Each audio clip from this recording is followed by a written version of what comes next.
partir do versículo 27. Vamos fazer a leitura do versículo 27 até o versículo 30. Filipenses 1, do 27 ao 30.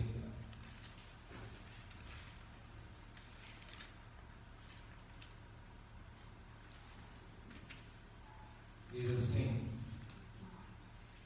vivei acima de tudo por modo digno do Evangelho de Cristo, para que, ou indo ver-vos, ou estando ausente, ouça no tocante a vós outros que estáis firmes, em um só Espírito, como uma só alma, lutando juntos pela fé evangélica, e que em nada estáis intimidados pelos adversários, pois o que é para eles prova evidente de perdição, é para vós outros de salvação, e isto da parte de Deus.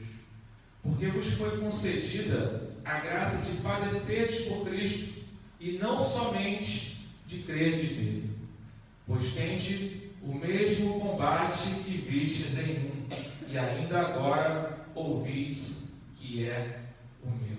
Pai, nós queremos nessa hora, Deus, entregar as nossas vidas a Ti, todos nós que estamos aqui reunidos nesse lugar, aos nossos irmãos também que estão ali nas suas casas assistindo a essa transmissão, e aqueles que virão a assistir também, Deus. Abre o nosso coração nessa hora, a nossa mente, nos ajuda, Deus, a olharmos para a Tua Palavra, a ouvirmos a Tua Palavra, ouvirmos a Tua voz, Deus, e sermos transformados por Ti, Deus. Nos fortalece, nos ajuda, Pai, em nome de Jesus. Amém e amém.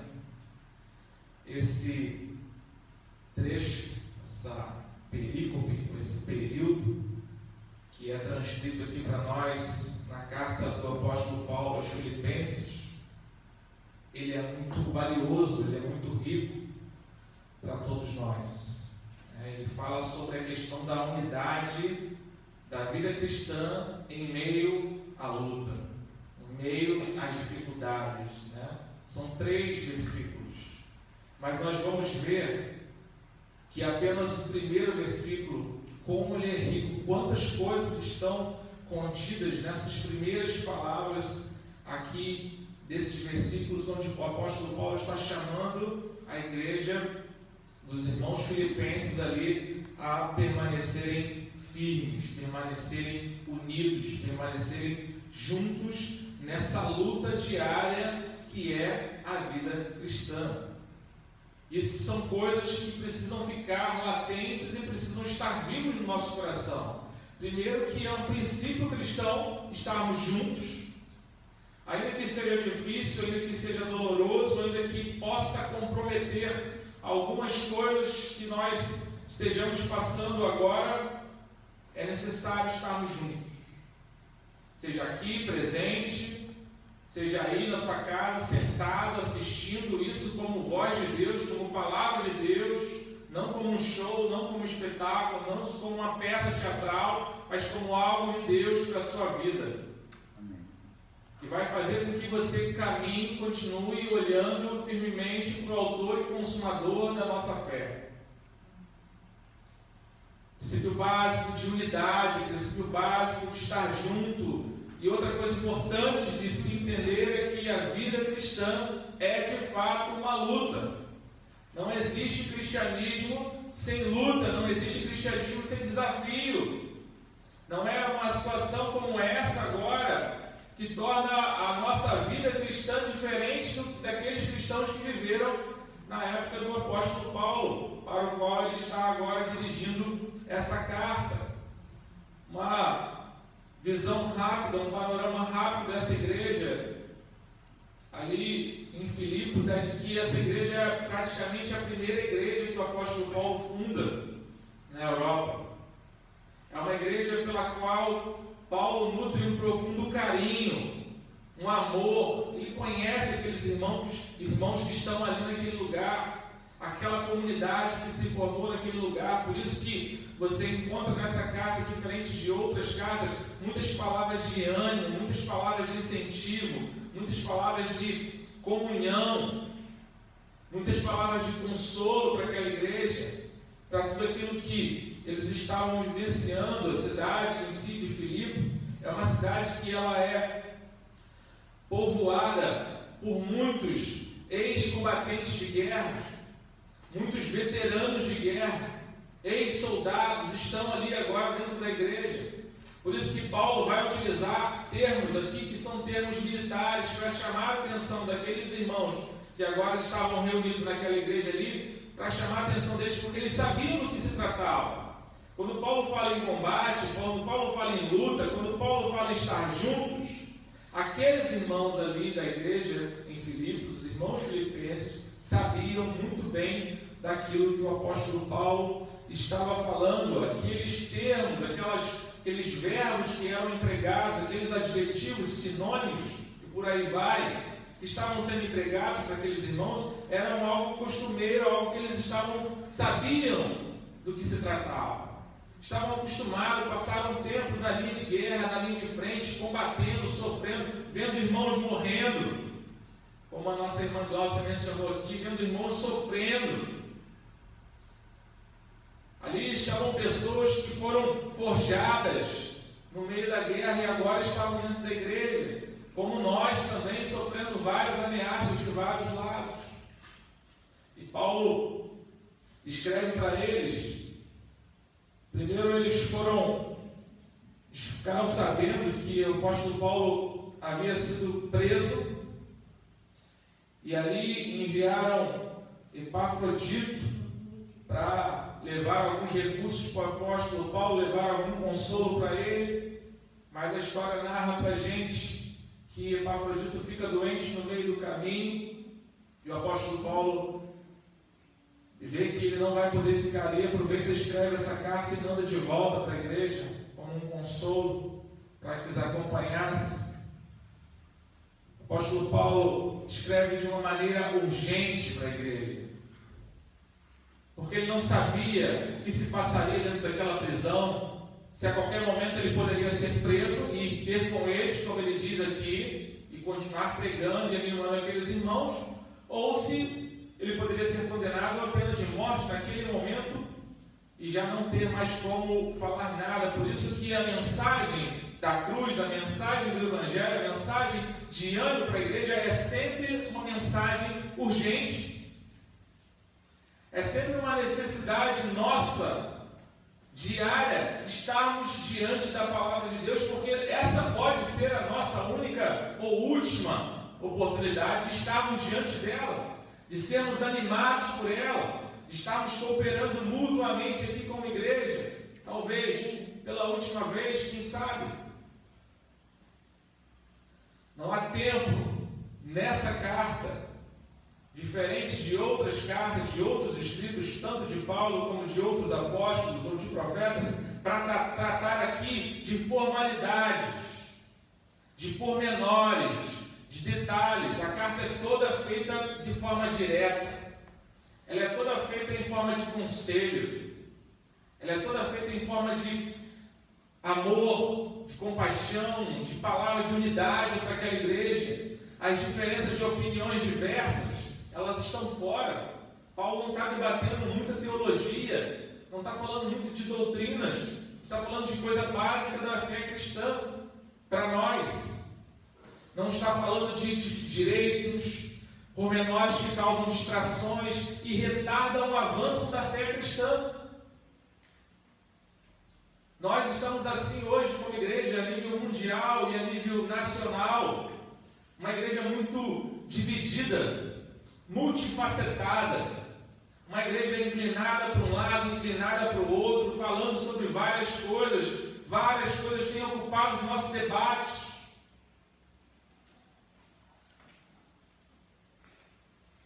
Mas temos tido dificuldade de ver os pregadores da nossa geração falar sobre a necessidade da igreja estar junta nesse momento. Estar caminhando lado a lado, ombro a ombro, pronta para fazer resistência a todo o mal que está diante de nós. Nosso cristianismo Nossas igrejas, nossas pregações, elas estão com uma roupagem, um pano de fundo político. Alguns estão pregando coisas relacionadas a racismo, coisas relacionadas a homofobia, xenofobia. Não que essas coisas não precisem ser tratadas pela igreja, mas não é o foco principal. Não podem tirar o foco principal da pregação do Evangelho. Essa necessidade de estarmos juntos. Essas coisas permeiam as nossas comunidades, as nossas realidades, e na maioria das vezes nos separam. Quando você sabe que tal irmão, ou tal pregador, tal pastor tem uma vertente tal, ou pensa assim, você não quer mais nem ouvi-lo. Não, esse pastor, ele pensa assim, esse pregador está cheio disso, tudo que ele está falando.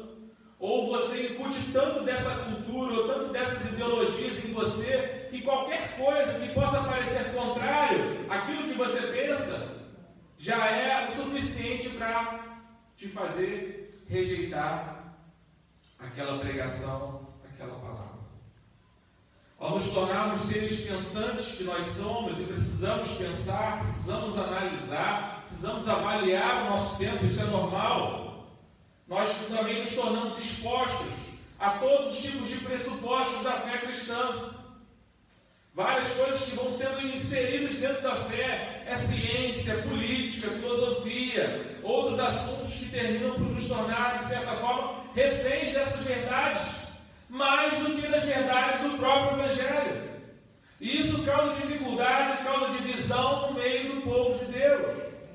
Causa dificuldade de caminhar junto, porque você não pensa como eu penso. A sua perspectiva, a sua visão sobre a igreja é diferente da minha, e não me deixa caminhar junto contigo.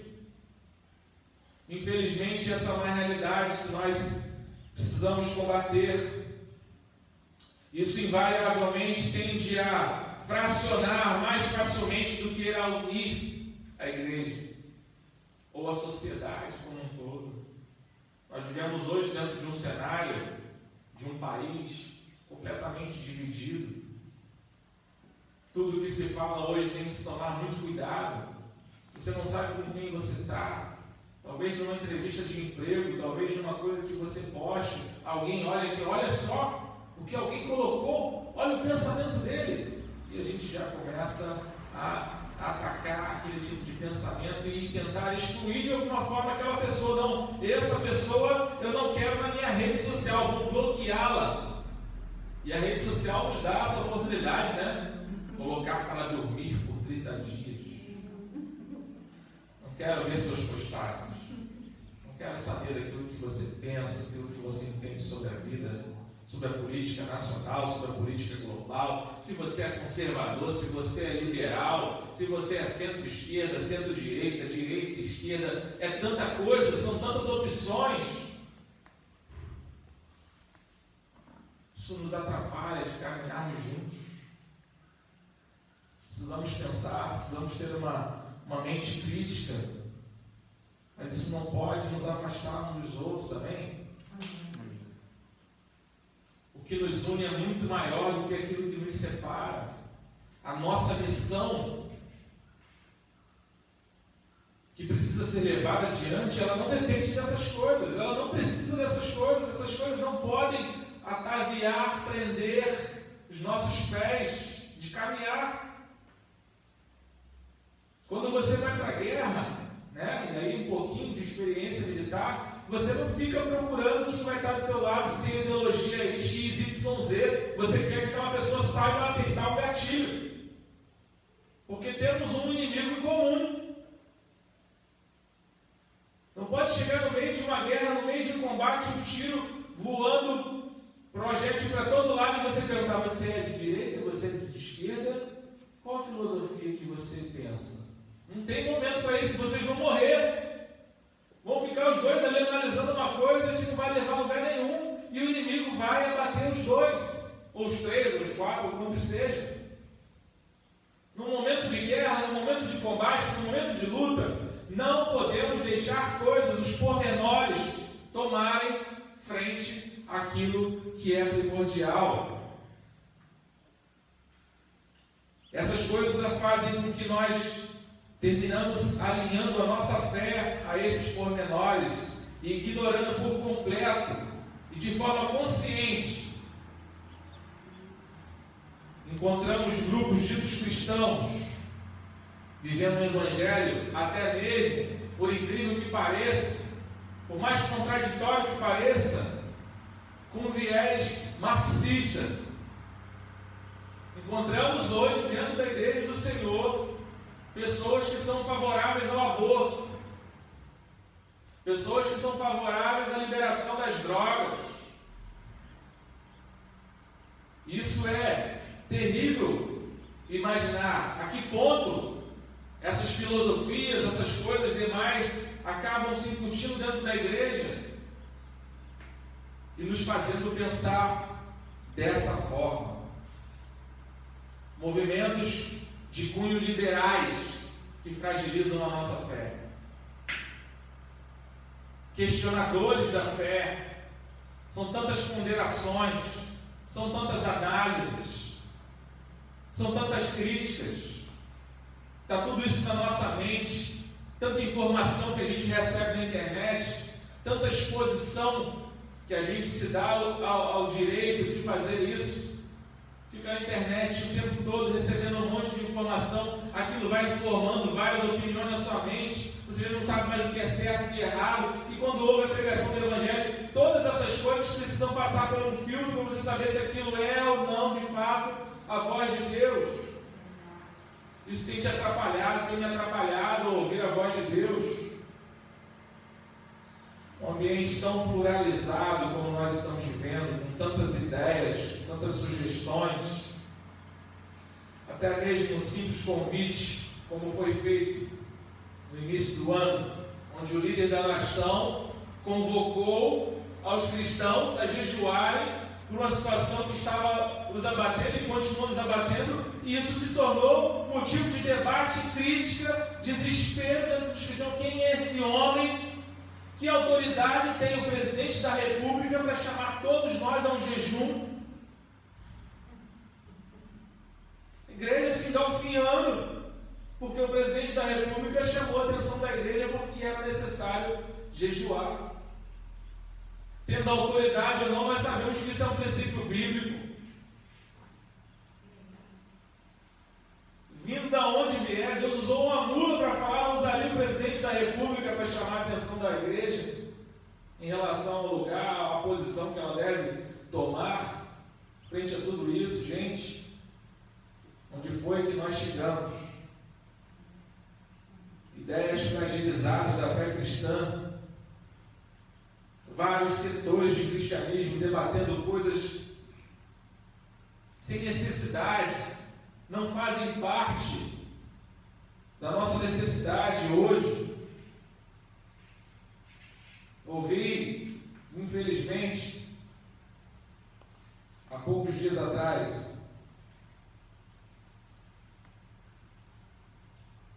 um crente no Senhor, alguém amado, dizer para mim que não aguenta mais ouvir o texto de João 8,32: conhecereis a verdade vos libertará, porque isso é pronunciado por alguém fora de contexto e por alguém que eu não gosto. Eu passo a rejeitar o próprio Evangelho, eu passo a rejeitar a própria verdade da palavra, porque ela não está sendo usada dentro do contexto correto ou por alguém que eu não gosto.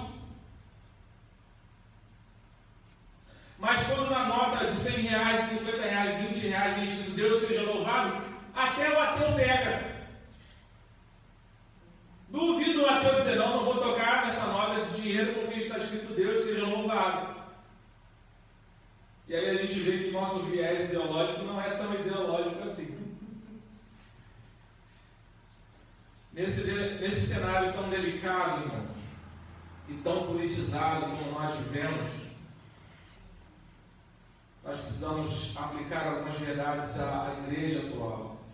E eu chamaria, com toda a liberdade, permissão aqui, nesse texto de chamar, nesse texto que nós lemos aqui, esse período de 3 versículos de instruções básicas da fé cristã. Que Paulo está escrevendo, que o Paulo deixou aqui para a sua igreja, nesse momento, são instruções básicas da fé cristã. São prescrições como se fossem prescrições médicas.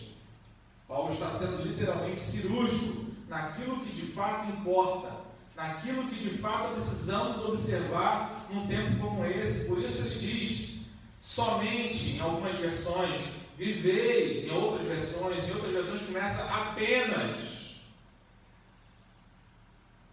Faça apenas isso.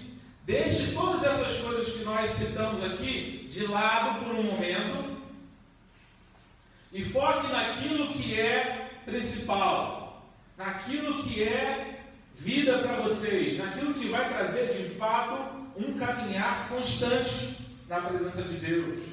Somente ou apenas, eles são sinônimos, e o significado que tem para apenas ou somente é a exclusividade, unicamente.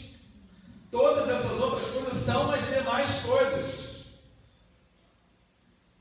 Então, como nós podemos conduzir as nossas vidas? Olhando para esse texto, vivei acima de tudo.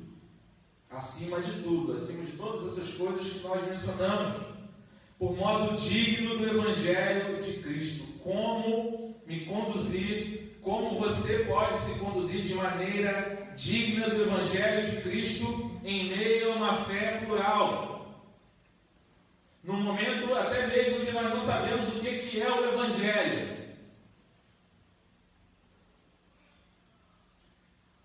Pessoas que já têm falado para nós que o Evangelho é individual, cada um segue da forma como quer. Crentes que já têm apelado a viverem o Evangelho individualizado, sozinhos dentro de casa, não precisam mais de igreja, rejeitam a comunhão não é preponderante para a fé. Crentes que estão adorando até mesmo esse momento de lives, e aí a gente está vivendo o momento do fast food, né? É o iFood da fé. Eu pego meu celular, quem está online agora? Pastor Hernando Dias Lopes, Augusto Nicodemos, Cila Malafaia, não, eu gosto mais disso aqui. E a gente escolhe o que a gente quer ouvir, de acordo com o nosso viés, de acordo com a nossa teologia, de acordo com a nossa doutrina. Tem muita gente gostando disso, irmão. Tem muita gente se aproveitando desse momento, ainda mais com R$600 sendo depositado todo mês na conta sem trabalhar.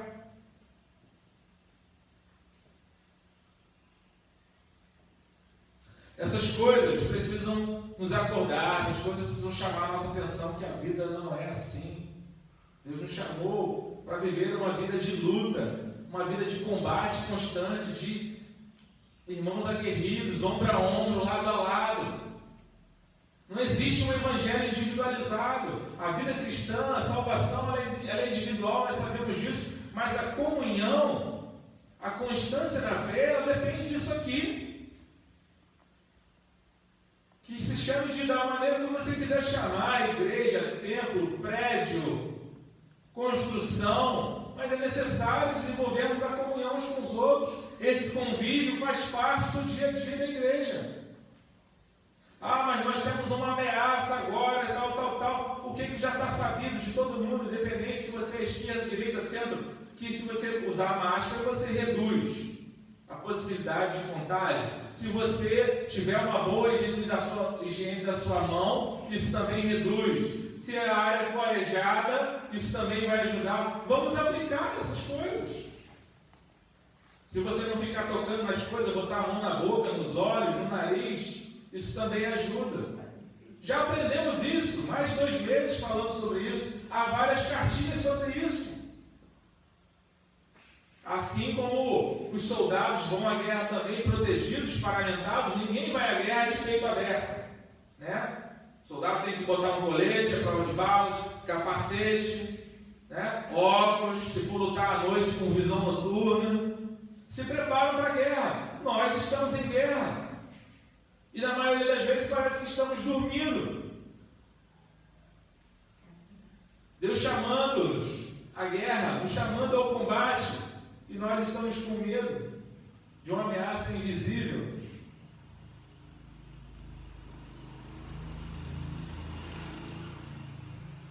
Paulo está chamando a atenção carinhosamente da igreja dos irmãos filipenses para não abrir mão desses momentos de estarem juntos, de caminharem lado a lado a cada dia, que essa era uma verdade que eles não poderiam nunca pensar em abandonar por outras questões, por outros pressupostos, por outras filosofias ou outros ensinamentos, e isso os ajudaria a viverem de maneira digna do Evangelho de Cristo, de forma íntegra. Todos eles, todos nós também somos formadores de opiniões, mas as nossas opiniões precisam nos ajudar primeiramente e ajudar os outros a viverem de forma digna do Evangelho. E aí a pergunta fica: temos analisado isso friamente? Se temos vivenciado de forma íntegra, de forma digna esse Evangelho? Ou eu e você, nós como igreja, temos envergonhado esse Evangelho? Qual tem sido a postura da igreja diante de tudo isso? Diante de toda essa situação que está exposta? O objetivo do apóstolo Paulo era enviar a sua carta através de Epafrodito, para que ele pudesse ouvir e ver em sua próxima viagem que essa igreja estava junta, lutando ombro a ombro. Sabe o que significa isso? Lutar ombro a ombro? É não deixar espaço para outras coisas. Quando eu luto ombro a ombro com você, eu não permito que nada entre nós, que nada passe por aqui, que nada fragilize a nossa fé. A gente fecha literalmente as brechas que existem. Eu digo, quando eu luto ombro a ombro com você, que independente daquilo que você pensa, independente do time que você torce, nós estamos juntos. Porque aquilo que nos une é muito maior do que o que nos separa. O que nos une é o sangue de Cristo, que corre nas minhas veias e nas suas veias também. Somos chamados para lutarmos ombro a ombro pela fé evangélica. Esses irmãos filipenses e nós também precisavam nutrir esse grande orgulho que eles tinham, um orgulho nacional muito grande, porque era uma nação imponente, mas precisavam saber que acima disso eles tinham uma outra cidadania, uma cidadania do céu. E aí, se você valoriza ou não, se você é nacionalista ou não, se você gosta de expor a bandeira do Brasil ou não, independente disso, você tem uma cidadania no céu, que já foi garantida através do sacrifício de Jesus ali na cruz, amém? Eles conheciam, os irmãos conheciam muito bem esses termos: comunhão, cooperação, colaboradores, companheiros de combate, lutar as mesmas lutas, combater o bom combate. Tudo isso que o apóstolo Paulo expõe aqui eram termos do dia a dia desses irmãos filipenses. Todas essas ideias de união, de amizade, criavam um ambiente de fé.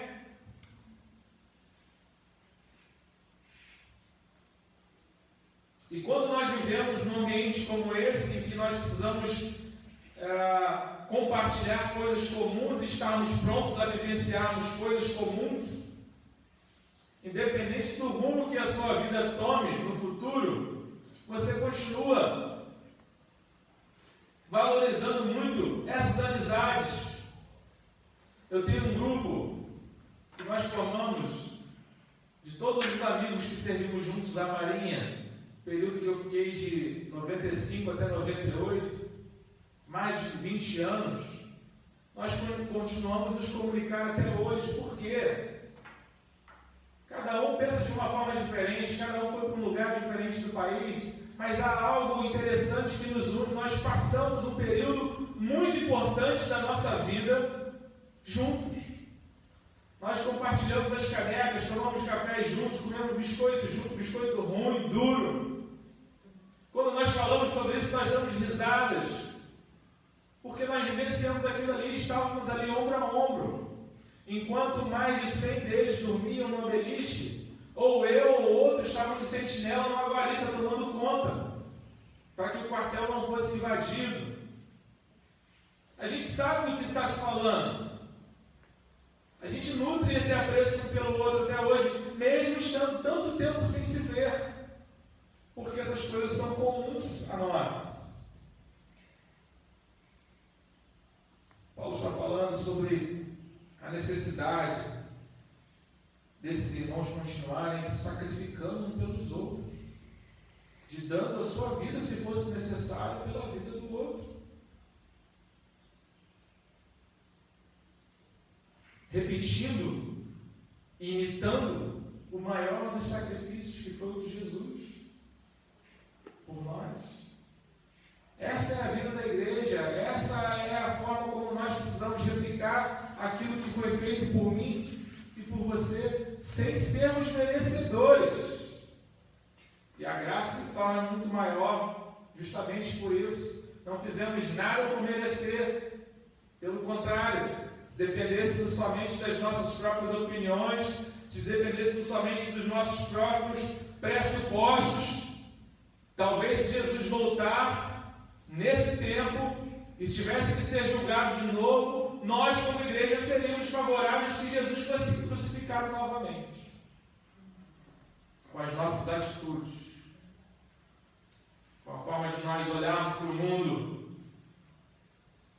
cheio de viés, cheio de ideologia, cheio de pensamento. Talvez Jesus fosse enquadrado dentro de alguém que a gente não gostaria de viver com ele, e entregaríamos na cruz mais uma vez.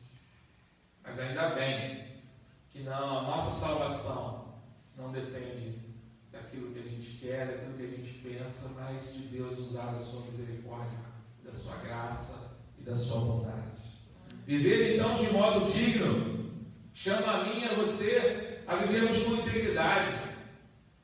São características de que quem está inteiramente sem nenhuma rachadura, quando você diz que algo está íntegro, é que você analisou e aquilo não está vazando, aquilo não tem trinca, aquilo continua uma estrutura sólida. Essa ideia da palavra integridade vem de íntegro, e íntegro é isso, não tem rachadura, não tem divisão, não tem separação, a peça ela é inteiriça. E como é difícil isso. Algumas pessoas e alguns pregadores até desistem desse debate, até desistem desse tema, porque é tão difícil. E se fosse fácil, não era necessário pregar. Se fosse algo que já estivesse incutido dentro das nossas realidades, não era necessário continuarmos falando sobre essas coisas. Temos necessidade de vivermos de maneira íntegra, que não haja rachaduras em nós, que não haja coisas em nós, brechas tais pelas quais o nosso testemunho não consiga ser efetivo. As pessoas estão olhando para a nossa fé, nós testemunhamos o tempo todo da forma como nós vivemos. Há a necessidade de vivermos em conformidade com os padrões da fé. Aquilo que nós cremos, aquilo que nós pregamos, precisa estar de acordo com aquilo que nós vivemos. Essas coisas não podem ser dissoantes. Elas não podem se contrapor. Aquilo que eu prego, aquilo que eu ensino, não pode ser diferente daquilo que eu vivo. E talvez essa seja uma das maiores dificuldades da continuidade, da propagação do Evangelho, porque as pessoas olham, realmente o Evangelho é muito bom, os conceitos ali contidos são magníficos, mas o que eu vejo naqueles que dizem professar essa fé não condiz.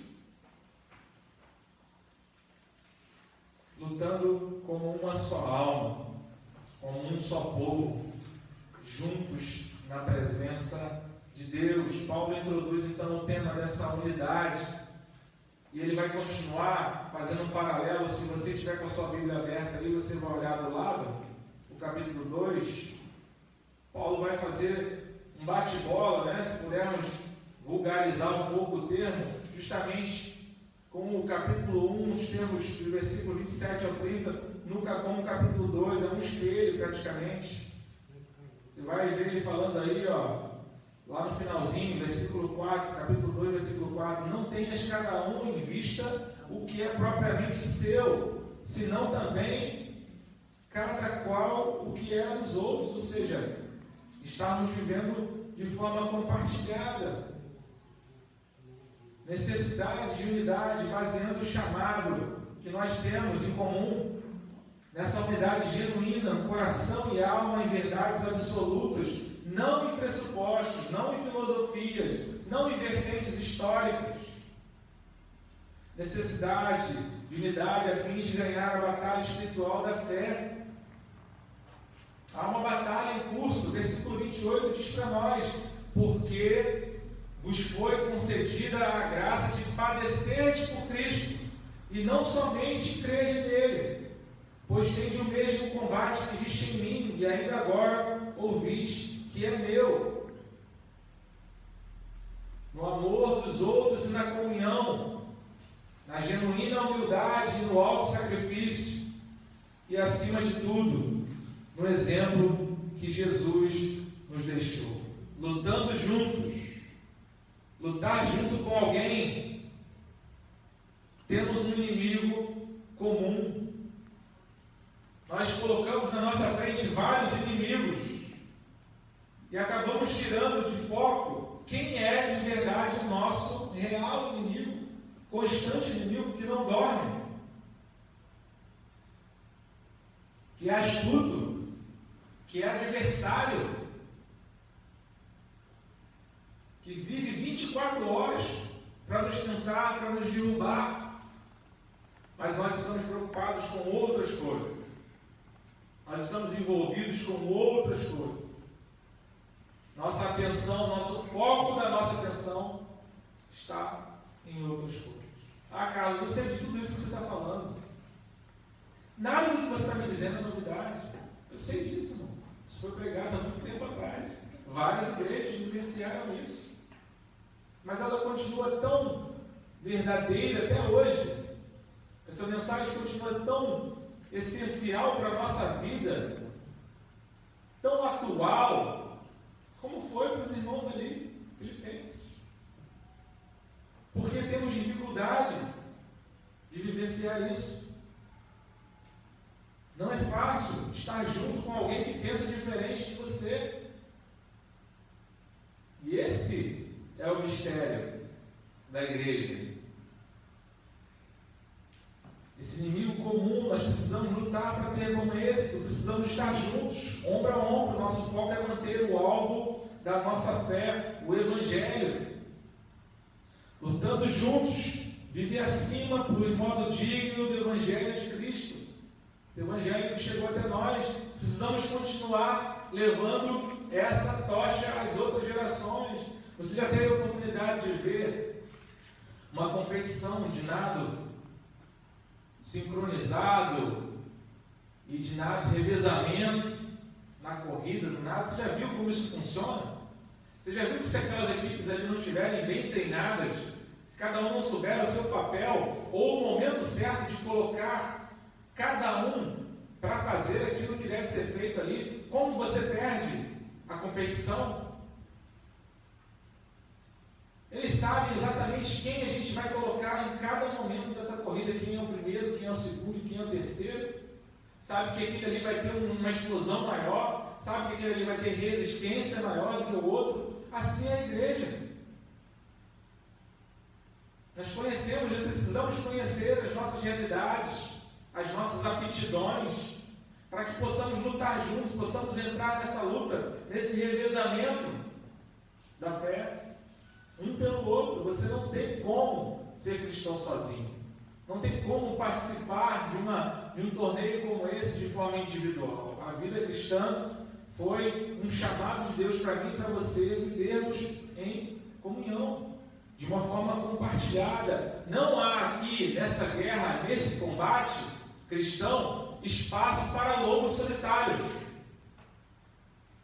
Se chegar no meio de uma guerra e cada soldado, cada patente decidir fazer o que quer, não, eu vou dar tiro para lá, não, eu atiro para cima, eu vou atirar para o lado, não, eu vou jogar uma granada. Imagina que bagunça, se cada um quiser fazer uma coisa da maneira como bem entende, no meio de uma guerra. Ah, não, eu vou ficar só olhando o GPS. Ah, não, eu vou cuidar aqui de outra coisa. Não, precisam ter ordens.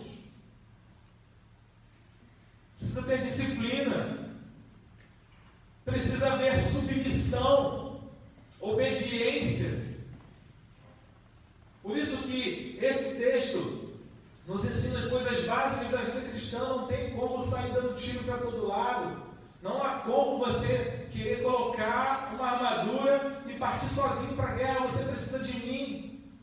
Eu preciso de você. Nós precisamos de Cristo até o fim, né? Diz a música, né? O reino de Deus, ele é conquistado assim, na força, no desafio, no combate, na luta, mas precisamos ter ordem, precisamos ter disciplina, precisamos colocar cada coisa no seu devido lugar. É assim em casa, é assim na empresa, é assim também na igreja. Imagina se em casa ninguém tem opinião de nada, cada um faz o que quer, não tem uma direção. Não, eu vou fazer assim, eu vou fazer assado. Na empresa também, como é que uma empresa vai em frente? Se cada pessoa toma uma decisão de uma forma diferente, precisa ter um foco. Se aquilo vai dar certo ou não, é uma outra história, mas precisa ter uma diretriz a ser seguida. A disciplina do movimento, que nós costumamos chamar movimento puritano, que aconteceu na igreja protestante no século XVI. Muita gente vai falar, mas os puritanos não eram perfeitos. Verdade, também falhavam. Mas aqueles irmãos ali, eles tinham um método de vida cristã que os distanciava da vida normal, do dia a dia. Eles tinham um objetivo, eles tinham um foco. Eles viviam como peregrinos. Isso que estava embutido no coração deles, que estavam nessa terra de passagem. Não estarmos intimidados por coisa alguma que venha sobre nós. Os irmãos puritanos, eles viviam como aquela realidade que nós falamos aqui do agora e ainda não. Pode ser agora que o Senhor nos leva, mas enquanto nós estivermos aqui, nós precisamos continuar combatendo. Nós não podemos ficar ali como aqueles apóstolos, no momento que Jesus fala com eles, manda eles ficarem reunidos na cidade antes do Pentecoste acontecer, e Jesus é assunto aos céus e eles ficam olhando para o céu. E nós perguntamos: o que vocês estão fazendo? Por que vocês estão parados olhando para aí, querendo saber que dia, que hora que Jesus vai voltar? E esse tem sido um tema recorrente nas lives que nós temos ouvido aí, né? Muita gente querendo saber: é o tempo final? Já é a grande tribulação? Irmãos, vamos viver o básico. Vamos tentar colocar o básico da fé, que é a comunhão, em prática. E depois observar se é ou não. Talvez como igreja consigamos ter essa visão, mas no momento nós precisamos trazer o básico de volta. A unidade da fé. Temos esse privilégio, fomos chamados a sofrermos por esta causa. Esse é um combate cristão diário. Com ou sem pandemia. Isso não mudou. O Evangelho não mudou. As verdades do Evangelho não mudaram por causa do coronavírus. Isso não pode fazer com que não. Agora, né, devido a essa situação, a gente vai ter que fazer alguns ajustes na nossa fé. Não tem espaço para isso, irmão. Não tem como negociar. Se tivermos que estarmos expostos aqui e sermos levados pelo Senhor, se formos acometidos pelo coronavírus que está à porta, está batendo na porta de rico, de pobre, de quem seja. Se chegar a nossa hora, o Senhor vai nos levar e nós estaremos com Ele, amém? O que é infinitamente melhor, a palavra dele diz. Deus sabe o momento, talvez você já pegou, eu já peguei, o coronavírus, já fomos curados. Cientistas cristãos já disseram que 99,9% do que nós precisamos para combater o coronavírus já está dentro de nós e foi colocado pelo próprio Deus, se chama anticorpos. Se eles vão reagir positivamente ou não, Deus sabe. Então não precisa ter medo, não precisa estar cabisbaixo, infiltrado dentro de uma caverna com medo de se contaminar, porque vai morrer, e se morrer, morre com Cristo. Amém. Se tem convicção disso, morre com Cristo, amém. Amém. Mas eu queria ver só mais um pouquinho. Queria ver só mais uns negocinhos acontecendo. Isso é um direito que você tem, realmente. Alguns cristãos, né? A gente conversando com muita gente, já vi gente falar para mim: poxa, eu não queria morrer agora, não. Como é que quer ir para o céu? Eu não queria morrer agora, não. Quero ir para o céu, mas agora não. Como se nós pudéssemos escolher um momento em que isso vai acontecer. Esses irmãos puritanos, eles colocam um método de vida cristã bem interessante para nós observarmos. Nós já estamos terminando. Em um outro momento a gente entra em detalhes sobre esses aspectos, mas eu queria trazer para vocês só algumas coisas interessantes aqui, rapidamente. Primeiro, eles estabelecem aquilo que eles chamam de teologia prática. A gente tira daquela coisa daquela áurea dos grandes teólogos, temas difíceis, complicados de se entender, que não conseguem descer para dentro da igreja. Eles trazem o que eles chamam de teologia prática. E eles têm essa mentalidade peregrina, de que estão aqui nessa terra de passagem. Os puritanos se viam como peregrinos de Deus, viajando para casa. Estavam voltando para casa a qualquer momento. Como guerreiros de Deus, estavam lutando contra o mundo, contra a carne e contra o diabo constantemente. E como servos de Deus, que recebiam ordens para fazer todo o bem que podiam enquanto prosseguiam em sua jornada. Eles estabelecem o que eles chamam de facetas da fé.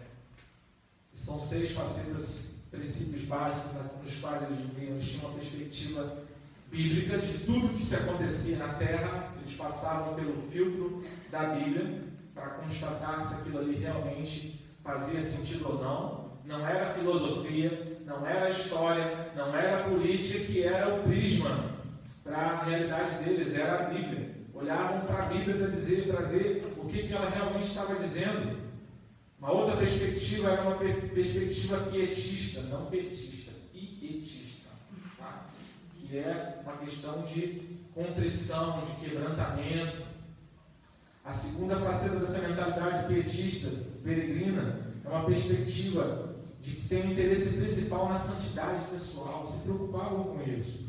Seu relacionamento com Deus e com o homem, tanto na igreja como na comunidade ao seu redor. Nesse sentido, os puritanos eram pietistas por isso. Eles queriam agradar a Deus, buscavam santidade, fazia sentido essa palavra para eles, tanto no meio da igreja como no meio da sociedade.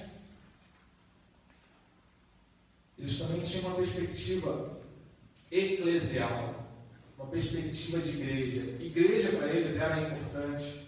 Os puritanos adotaram aquilo que Packer chama de perspectiva eclesial. Eles ensinavam que a igreja verdadeira é a companhia invisível dos redimidos, tendo Cristo como seu cabeça. A igreja é uma realidade espiritual e não uma estrutura institucional, hierárquica ou física. Essa é uma das razões pelas quais os puritanos davam aos seus prédios, os prédios de suas igrejas, o nome de lugar de reunião, a fim de desviar a atenção do lugar físico para as atividades espirituais, que eram a essência da adoração da igreja. Para os puritanos, isso implicava em que ser membro da igreja era algo voluntário, não um ato de forma uniforme, focada ou forçada por uma igreja estatal. Eles tinham um privilégio, eles sabiam do privilégio que era compartilhar a fé junto com os irmãos e estar na igreja. Ter uma igreja com portas abertas, como nós temos hoje, nada que nos impeça de estarmos aqui nessa manhã. A outra perspectiva também importante desses irmãos era uma perspectiva combativa. Estavam prontos para o combate. A igreja na terra era uma igreja em batalha. Preste atenção nisso que eu estou falando.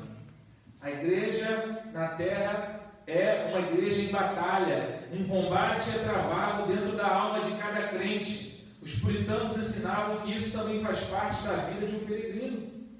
Para os puritanos, a vida interior era um campo de conflito e tensão, em que as batalhas mais importantes estão sendo travadas dentro dos nossos corações, dentro das nossas mentes, dos nossos medos, dos nossos anseios, e precisam, por isso, ficar diante da palavra de Deus. Tinham também uma perspectiva metódica. Eles gostavam de estabelecer pontos, padrões, alvos a serem atingidos. Eles não davam um tiro a ermo para qualquer lado. Eles tinham estratégias de guerra, sabiam muito bem como guerrear. Tinham também uma perspectiva de dois mundos, conseguiam ver muito bem que existe um mundo eterno e um mundo visível aqui. E que eles estavam fazendo parte dessas duas realidades ao mesmo tempo, mas que o lugar deles era no céu, com o Senhor. Tendo a oportunidade, em outros momentos, talvez a gente desenvolva melhor esse tema com mais propriedade, com mais tempo, porque é algo que enriquece bastante a nossa fé. Mas, por hora, nós vamos parar por aqui, momentaneamente, para que Deus continue falando nos nossos corações, em cima daquilo que o apóstolo Paulo deixou aqui para a igreja dos irmãos filipenses. Vivei acima de tudo, por modo digno do Evangelho de Cristo, para que, ou indo ver-vos, ou estando ausente, ouça no tocante a vós outros, que estáis firmes, em um só Espírito, uma só alma, lutando juntos pela fé do Evangelho.